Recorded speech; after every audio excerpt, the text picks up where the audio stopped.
আসসালামু আলাইকুম। একে একে আমার সব রান্না শেষ। দেখেন গরুর মাংস রান্না করছি,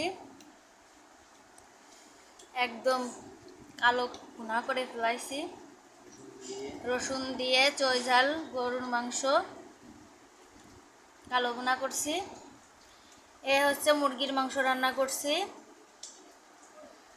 বেগুন ভাজি, পোলাও, দই আর রোস্ট। যে এখন রান্না চলছে, এখনো রান্না হয়নি। রোস্ট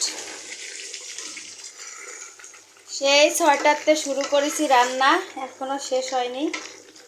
এখন কয়টা বাজে জানি না। রোস্টটা হলে আমার রান্না শেষ।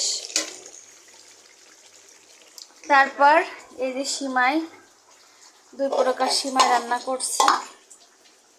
একটা সিমাই, এই যে লাচ্ছা সিমাই, 2 প্রকার সিমাই রান্না করলাম। যাই হোক, ঈদের দিনে এই ছিল আমার রান্না। ভালো লাগলে সবাই আমাদের সাপোর্ট করেন ভালো ভালো ভিডিও পেতে।